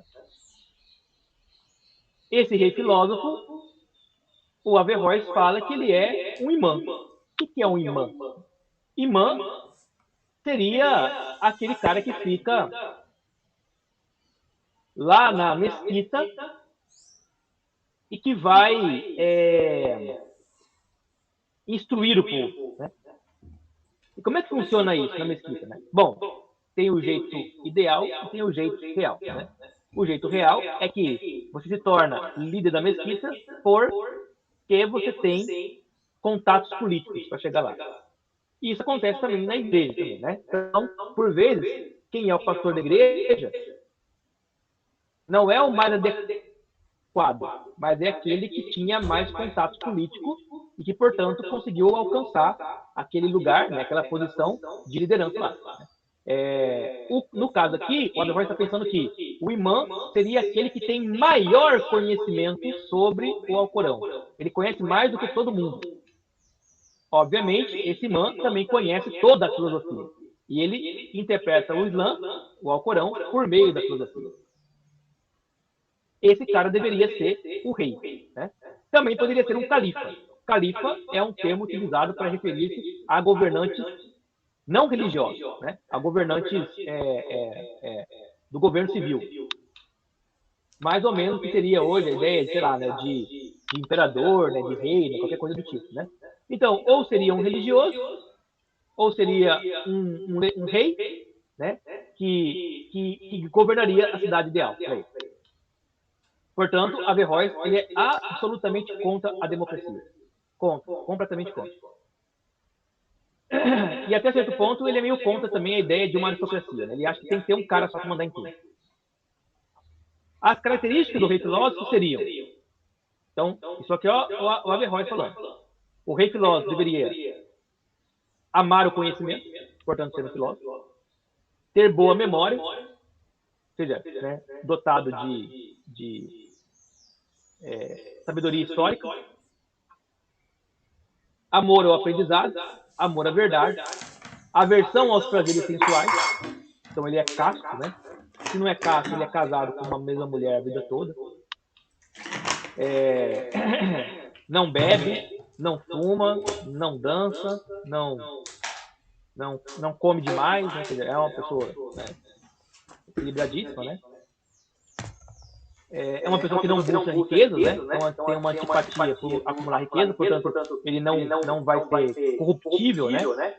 Por meio do dinheiro. É magnânimo. O que é magnânimo? Tem a alma grande, né? Magnânimo é isso. Anima magna, né? A alma grande, ou seja, ele é capaz de perdoar, ele é capaz de ver o cenário mais abrangente, né? Tem coragem, né? Não é covarde, né? Tem firmeza, né? Quando ele entende saber o que é certo, ele não se cala, né? Ele não volta atrás, ele tem firmeza de caráter. Ele tem eloquência, ele sabe falar bem, né? Eloquência, né? De ouvir, né? Bom falar. E tem a capacidade de iluminar rapidamente o meio termo. Meio termo que é um conceito aristotélico, né? Ele rapidamente consegue saber se uma coisa é virtuosa, observando ela e comparando ela com o seu polo oposto, né, negativo e positivo, né, com o seu vício e sua virtude. Então, ele observa o comportamento das pessoas e fala, o jeito que você trata a sua mulher está errado. Mas eu dou tudo para ela. E ele fala, esse é o problema. Você não pode dar tudo para ela. Você tem que dar apenas o que é necessário. Né? Porque se você der tudo, você está tornando ela muito dependente de você. Se você não der nada, você está tornando ela completamente dependente de você. Você tem que criar uma relação de codependência. Ou seja, ela deve depender de você de maneira equilibrada. De forma que, se você faltar, ela conseguirá continuar a vida. E se ela precisar assumir o seu lugar, ela conseguirá fazer isso facilmente, porque ela sabe o meio tempo dos dois. Mesma coisa que criação de filhos, né? Então, você protege mais seus filhos, é uma coisa ruim. Você protege de menos, é uma coisa ruim. Você tem que proteger na medida certa. E na medida certa significará que você tem que expor os seus filhos a certos riscos, mas não expor-os a riscos demasiadamente ou riscos inapropriados para a sua idade.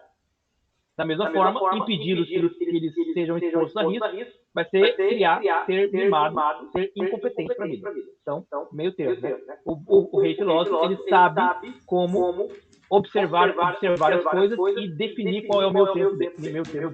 Então, ele é um ser, é uma pessoa muito iluminada nesse sentido, né? Muito santo. Quase um santo, né? Basicamente, né? Mas é um santo dentro das categorias dos santos, né? Mas é um santo. Se é uma visão política, também tem que haver uma visão ética, né? Porque ética e política são coisas que estão interligadas. Né? O ethos, né? A forma como nós organizamos a vida cotidiana, ele dá origem à política, né? A forma como nós organizamos a vida em sociedade. Qual que é a ética do Averroes?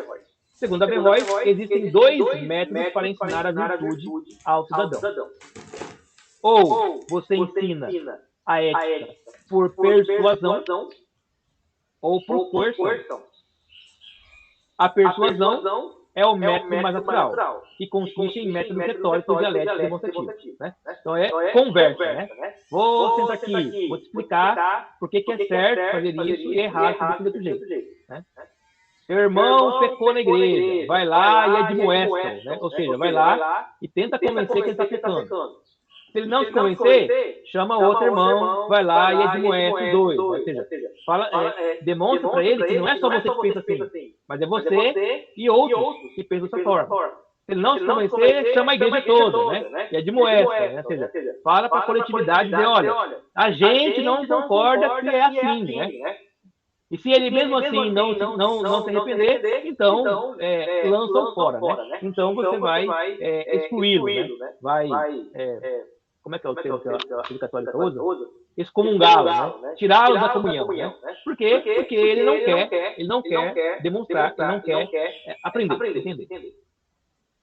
O que é o tirar da excomunhão? Né? A excomunhão, tirar da comunhão. Seria a coerção, que é o outro meio, né? De ensinar a virtude. Geral Averroes.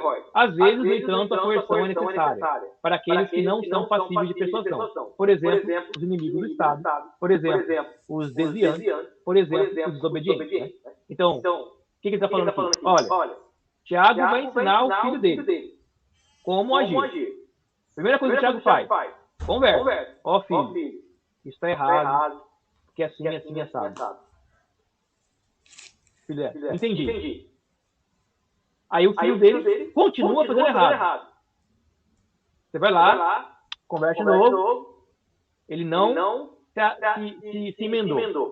Então o Tiago já chega agora com a cinta na mão. Já chega agora com a punição. Se é uma criança, você vai bater nela. Né? Se ele já é um adulto, você vai puni-lo, tirando dele as coisas que ele tem de benefício que você não tem mais o que fazer, né? Mas aí vai ser denunciando para que as autoridades possam punir de alguma forma. Então, ele vai falar, a ética se aprende ou por convencimento, ou por violência, ou por uso da força. Não se aprende ética apenas de uma forma. E nem se deve usar a violência como primeira forma. Porque se você ensina a ética pela violência, você não ensina a ética. Você ensina ele a ser violento. Né? Se no final das contas você tem que usar a violência, você deve usar a violência com explicação de por que essa violência está sendo executada. Porque a violência gratuita não ensina nada, segundo o Averroes. Portanto, o Averroes, ele vai dizer que a guerra, ela é uma forma legítima. Guerra é algo aceitável, como último recurso. Primeiro você tenta a diplomacia, a política, e se ela não funcionou, aí vai azar. Mas essa guerra, ela não pode ser uma guerra gratuita. E nenhuma guerra que tem por finalidade a destruição do inimigo. E sim, tem por finalidade a educação do inimigo, né? A fazer com que ele entenda que o modo certo de viver é esse que você está propondo, porque você é o filósofo que elaborou, né, a maneira de viver e que entendeu que essa é a maneira correta. Você não vai fazer guerra com ninguém só para fazer com que a pessoa haja como você quer. Você vai fazer guerra com alguém quando essa pessoa está agindo de maneira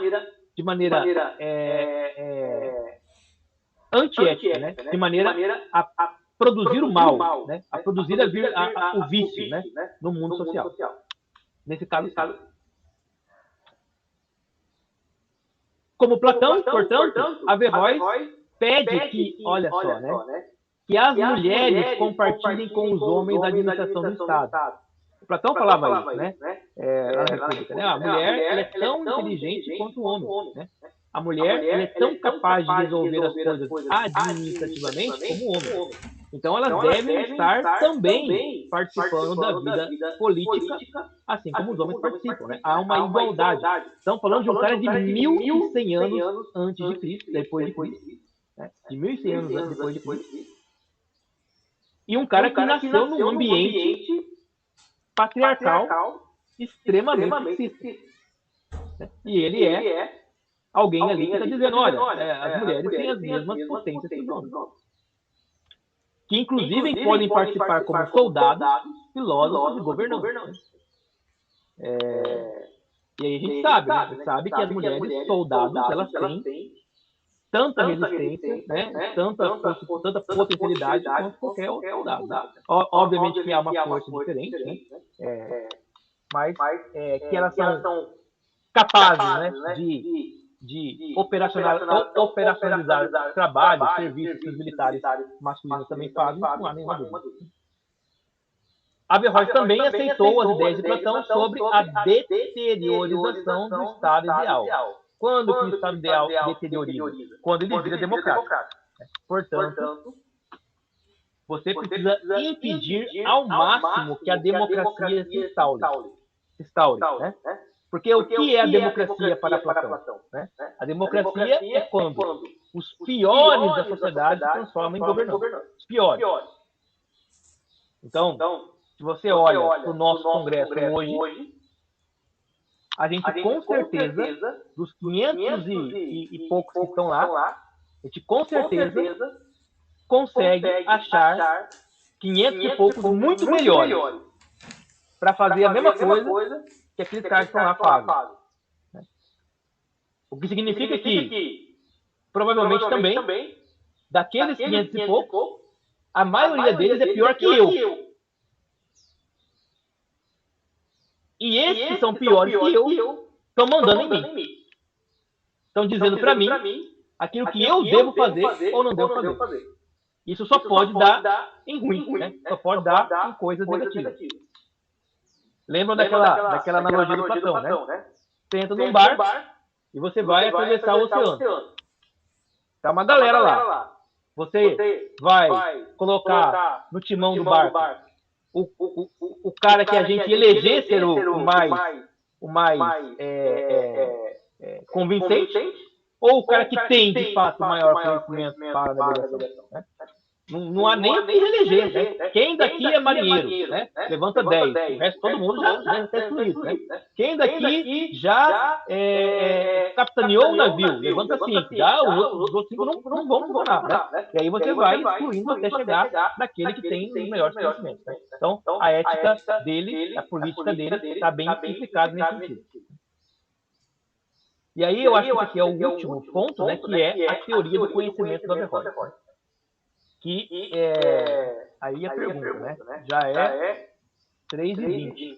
Eu queria terminar ela porque se a gente não terminar, a gente vai ter que fazer isso na semana que vem. Mas e aí, como é que está a disposição de vocês? Quanto tempo acho que demora mais? 1, 2, 3, 4, 5, 6, 7, 8. Vai demorar mais uma meia hora. Se quiser deixar para semana que vem, deixa, sem problema. Eu acho que dá para deixar. Não sei os outros. Aí depois a gente tem. Não sei também. Pode ser para semana que vem. Fazer corrido é melhor não fazer, né? A gente não tem também pressa também. Sim. Tá tranquilo para semana que vem. Pode ser também. Bom, foi tranquilo a aula? Tá tranquilo? Você não fala muita coisa também? Não tem?